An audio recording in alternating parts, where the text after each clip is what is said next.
So ఈ frozen 2 hair style కోసం నేను ఫస్ట్ హెయిర్ మొత్తాన్ని చిక్కు లేకుండా దువ్వేస్తున్నాను. సో ఇప్పుడు నేను దీన్ని కొంచెం అంటే మన ఇయర్ బ్యాక్ సైడ్ నుంచి కొంచెం హెయిర్ని పార్టీషన్ చేసుకోవాలి. సో దీన్ని కూడా నీట్గా కోమ్ చేసేయండి. ఇలా చేయడం వల్ల మనకు ఆ హెయిర్ అనేది నీట్గా వస్తుంది.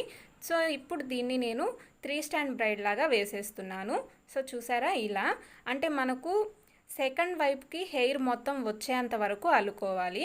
సో ఫుల్గా అయితే అవసరం లేదండి. సెకండ్ వైపుకి మనకు ఆ బ్రైడ్ అనేది కంప్లీట్గా వచ్చేంత వరకు దీన్ని అల్లుకుంటే సరిపోతుందన్నమాట. సో ఇలా చూసారా నేను సెకండ్ వైపుకి సరిపోతుందా లేదా అనేది ఒకసారి చెక్ చేసుకున్నాను. సో నాకైతే కరెక్ట్గా సరిపోయింది. ఇప్పుడు సెకండ్ వైపు కూడా సేమ్ ఇలాగే 3 స్టాండ్ బ్రైడ్ అనేది అల్లుకోవాలి. సో మొత్తం అల్లేసుకున్న తర్వాత 2 సైడ్స్ కొంచెం బ్రైడ్ని లూజ్ చేయండి. ఇలా చేయడం వల్ల మీకు ఆ హెయిర్ అనేది థిక్గా కనిపిస్తుంది అన్నమాట. సో చూసారా ఇలా కొంచెం లూజ్ చేసుకున్న తర్వాత నేను ఆపోజిట్లో హెయిర్ని సెక్యూర్ చేసేస్తున్నాను. అంటే చిన్న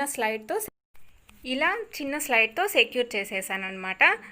సో మీకు చిన్న స్లైడ్ అనేది హెయిర్కి అవతలగా ఉంటుంది కాబట్టి ఎవరికి కనిపించదు. దీనివల్ల మీకు హెయిర్ అనేది కరెక్ట్గా ఉంటుంది.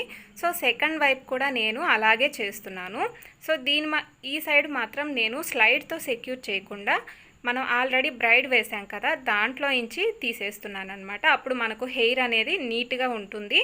సో కింద వైపు నేను చిన్న స్లైడ్తో సెక్యూర్ చేసుకుంటున్నాను. ఫ్రోజన్ 2 హెయిర్ స్టైల్ అనేది రెడీ అయిపోయింది.